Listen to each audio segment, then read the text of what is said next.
नमस्कार। देश काल में आपका स्वागत है। मैं हूं मुकेश कुमार। दोस्तों, ऐसा लगता है कि इंडिया गठबंधन में एक मुहिम चलाई जा रही है कि अब उसका नेतृत्व किसी और को करना चाहिए। और किसी और को क्या, ममता बनर्जी को करना चाहिए। ममता बनर्जी ने पहले अपना हैट रिंग में फेंका कि मैं नेतृत्व करना चाहती हूं, और उसके बाद फिर शरद पवार ने, तेजस्वी यादव, लालू यादव, अखिलेश यादव, उद्धव ठाकरे, इन सब ने एक एक करके उसका अनुमोदन कर दिया कि हाँ, ममता बनर्जी को लीडरशिप संभालनी चाहिए। अब ये जो पूरा मूवमेंट बना है, जो एक तरह से मोबिलाइजेशन हुआ है इंडिया गठबंधन के अंदर, उसके क्या मायने हैं? क्या ये एक इंडिया गठबंधन को फिर से ताज़ा तरीन करना, उसको नए सिरे से खड़े करने की एक कोशिश है, उसको गतिशील बनाने की कोशिश है, उसमें ऊर्जा डालने की, उत्साह भरने की कोशिश है, या फिर इसके पीछे कुछ और रीजन हैं जिनके बारे में हमें बात करनी चाहिए? तो अव्वल तो ये कि अचानक ये मुद्दा क्यों उठा, इसके दो कारण बताए जा रहे हैं। पहला कारण तो ये है कि जिस तरह से राहुल गांधी और कांग्रेस पार्टी गौतम अडानी के मामले को उठा रहे हैं, उससे तकलीफ है, परेशानी है इंडिया गठबंधन के दूसरे घटकों को, खास तौर पर शरद पवार को। और ये जो पूरा खेल रचा जा रहा है, इसमें शरद पवार की भूमिका अहम मानी जाती है, क्योंकि शरद पवार के अडानी के साथ बहुत ही करीबी संबंध हैं, और वो कई बार इसको दिखा भी चुके हैं, और अडानी के बचाव में बहुत सारे बयान भी वो देते रहे हैं।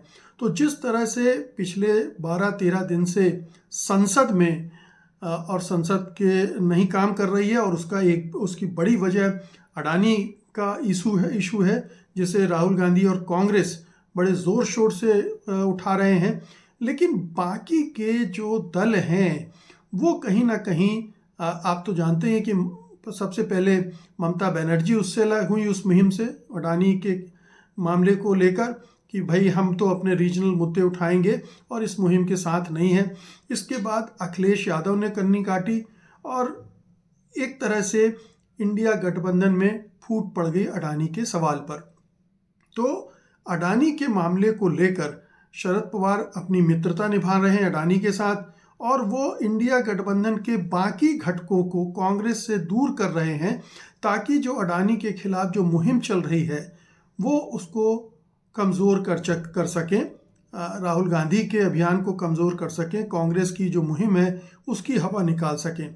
अब इस अभियान में कोई आश्चर्य नहीं होगा कि पर्दे के पीछे गौतम अडानी भी हों और नरेंद्र मोदी भी हों, वो भी खेल खेल रहे हों कि कांग्रेस को अलग थलग करो, कांग्रेस को कमज़ोर करो, और अडानी का मामला जो है वो साइड लाइन करो, क्योंकि उससे बड़ी तकलीफ हो रही है मोदी जी को, उनके पूरे निज़ाम को। और बार बार ये इशू उठता है तो जाहिर है कि गौतम अडानी के पूरे कारोबार, पूरे एम्पायर पर भी असर पड़ रहा है। तो ये जो एक मुहिम है, इसकी एक जो थ्योरी है, जिसे कुछ लोग कॉन्स्पिरेसी थ्योरी के नाम से भी कह रहे हैं, कि ये कॉन्स्पिरेसी है। एक तो अडानी को बचाने के लिए जो अडानी के खिलाफ मुहिम चल रही है, उसको कैसे उसकी हवा निकाली जाए, कैसे उसको पंचर किया जाए, और इसमें वो तमाम दल जुट गए हैं जो कि अडानी के साथ संबंध खराब नहीं करना चाहते हैं। अडानी से हो सकता है कि लाभ उठाते रहे हों और आगे भी लाभ उठाते रहना चाहते हों। बिहार के चुनाव हैं, वहाँ लालू यादव, तेजस्वी यादव उनकी मदद चाहते हों। 2027 में उत्तर प्रदेश के चुनाव होंगे, वहाँ मदद चाहते हों। पश्चिम बंगाल में चुनाव होने हैं, वहाँ वो मदद चाहती हों। या ममता बनर्जी तो अडानी का स्वागत कर चुकी हैं कोलकाता में, उनको इन्वेस्टमेंट के लिए आमंत्रित कर चुकी हैं, तो उनका अपना एक एजेंडा होगा। तो ये तमाम सारे एजेंडे जो रीजनल पार्टीज़ के हैं वो आपस में मिलते हुए दिख रहे हैं। उद्धव ठाकरे और उनकी पार्टी हो सकता है इस एजेंडे के साथ ना हो, क्योंकि वो अडानी के खिलाफ एक स्टैंड ले चुके हैं पब्लिकली, धारावी प्रोजेक्ट के खिलाफ भी ले चुके हैं, और अडानी को महाराष्ट्र के दुश्मन के रूप में निरूपित भी कर चुके हैं। तो शिवसेना, उद्धव ठाकरे इस मुहिम में इसलिए शामिल नहीं हो रही होगी कि अडानी को बचाना है, लेकिन एक दूसरा रीजन भी है जिसको लेकर क्षेत्रीय दल गोलबंदी कर रहे हैं इंडिया गठबंधन के अंदर। और वो कारण ये है कि ये जितने भी क्षेत्रीय दल हैं वो मानते हैं कि अगर कांग्रेस पार्टी मजबूत होती है या राहुल गांधी की लीडरशिप राष्ट्रीय स्तर पर स्टेब्लिश होती है तो उनके लिए दिक्कत होगी, क्योंकि फिर वो अपने प्रभाव का इस्तेमाल करेंगे उनके इलाकों में भी, उसकी ग्रोथ उनके इलाकों में भी होगी और उसे रोकना बहुत ज़रूरी है। कांग्रेस का विकास उनके क्षेत्रों में ना हो, ये हम सब जानते हैं कि ममता बनर्जी ने किस तरह का रवैया अख्तियार कर रखा है कांग्रेस को लेकर। आपको याद होगा कि आम चुनाव के दौरान उन्होंने कहा था कि कांग्रेस को 40 सीटें भी नहीं मिलेंगी। तो उनका इरादा कांग्रेस को छोटा करने का है। राहुल गांधी को वो अपने प्रतिद्वंदी के तरह भी देखती होंगी। वो ये मानती हैं कि मैं राष्ट्रीय स्तर की नेता हूँ, मेरा ज़्यादा अनुभव है और मैं प्रधानमंत्री पद की दावेदार हो सकती हूँ, ये मान के चल रही होंगी। और ऐसा वो बंगाल की जनता को दिखाने के लिए भी कर रही होंगी, क्योंकि अगले चुनाव में जीतने के लिए एक बड़ा मुद्दा ये भी बन सकता है उनके लिए कि वो तो राष्ट्रीय नेता हैं और उनका कद बहुत बड़ा है। तो एक मैसेज वो अपने पश्चिम बंगाल के मतदाताओं को भी दे रही होंगी, लेकिन उनकी प्रतिस्पर्धा है। उन्हें बिल्कुल भी अच्छा नहीं लग रहा होगा कि राहुल गांधी का कद लगातार बढ़ता जा रहा है, उनकी पूछ परख बढ़ती जा रही है, राष्ट्रीय स्तर पर, अंतर्राष्ट्रीय स्तर पर उनकी ख्याति बढ़ती जा रही है और उनकी पार्टी भी मजबूत हो गई है। कम से कम लोकसभा चुनाव में जिस तरह से उसने 100 के आसपास सीटें हासिल कर ली हैं, 100 सीटें, 99+1 जो निर्दलीय जीता है वो उनका ही है, तो 100 सीटें जीती हैं। तो इससे उनको लग रहा है कि कांग्रेस पार्टी मजबूत हो रही है और उसे छोटा करने की ज़रूरत है और राहुल गांधी के प्रभाव को भी सीमित करने की ज़रूरत है।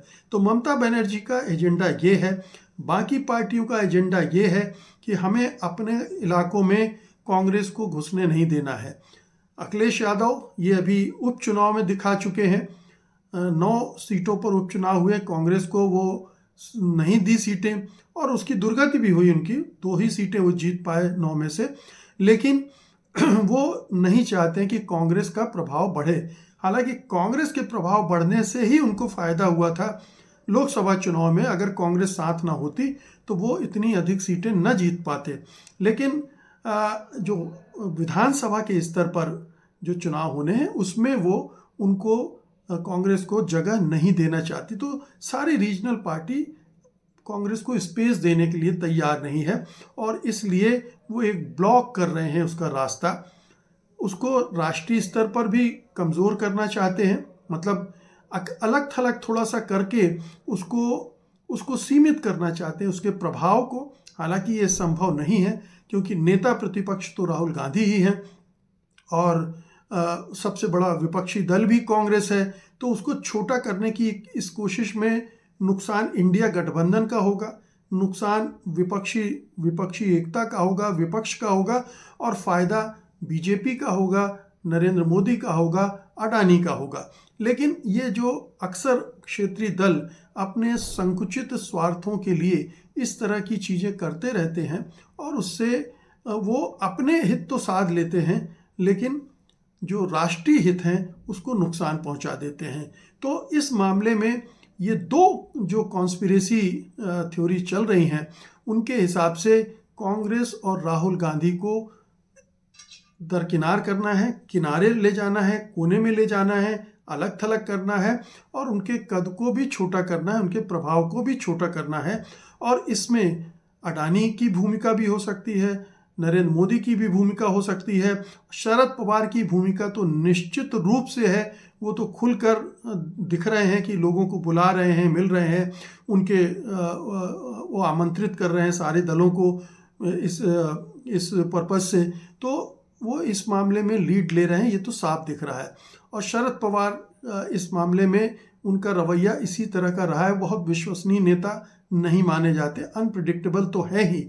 लेकिन कब किधर किसके साथ खेल जाएंगे ये कोई नहीं जानता। तो हो सकता है कि शरद पवार ये गेम खेल रहे हों और वही की शिवसेना को भी खींचकर ले आए हों। तो सारी रीजनल पार्टी एक साथ जुटकर ये खेल कांग्रेस और राहुल गांधी के खिलाफ खेल रहे हैं। अब चुनौती ये है कि ये राहुल गांधी और कांग्रेस को तो किनारे कर सकते हैं, लेकिन क्या इनकी एकता से कोई बड़ा फर्क पड़ेगा? क्या ये कोई मुहिम चला पाएंगे राष्ट्रीय स्तर पर मोदी के खिलाफ? अभी तक तो किसी भी पार्टी ने खड़े होकर उस तरह से मोदी की मुखालफत नहीं की है। राष्ट्रीय स्तर पर हमलावर उस तरह से नहीं हुए जिस तरह से राहुल गांधी और कांग्रेस पार्टी रही है। बाकी पार्टियां काफ़ी हद तक समझौते करती रही हैं और केवल जब उनके अपने इलाके में कोई चैलेंज आता है तब वो मोदी या बीजेपी पर हमलावर होते हैं।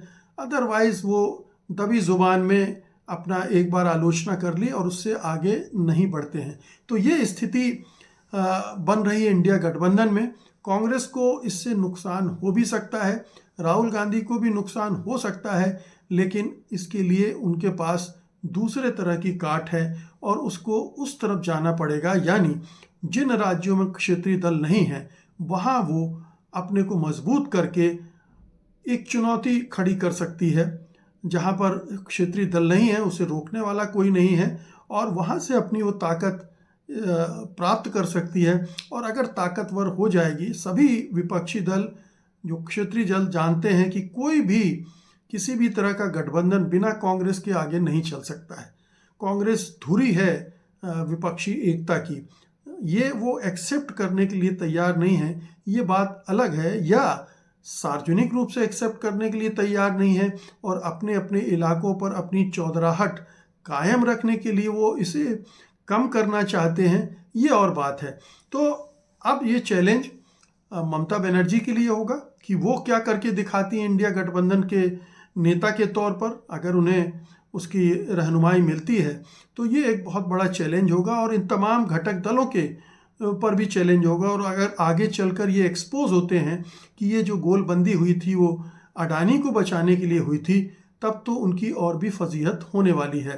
तो कुल मिलाकर ये इंडिया गठबंधन का जो पूरा खेल है वो अभी ये कहना मुश्किल है कि उससे इंडिया गठबंधन को कितना फ़ायदा और नुकसान होगा, लेकिन ये तय है कि ये कोई बहुत अच्छा खेल नहीं है, ये कोई बहुत अच्छी सूचना नहीं है कि इंडिया गठबंधन में आपस में मतभेद हो रहे हैं और वो गोलबंदी अलग अलग तरह की गुटबंदियों में फंस रहा है। और इसका फ़ायदा निश्चित रूप से भारतीय जनता पार्टी उठाएगी, मोदी सरकार उठाएगी और कदम कदम पर उठाएगी। बहुत बहुत शुक्रिया आपका, धन्यवाद, नमस्कार।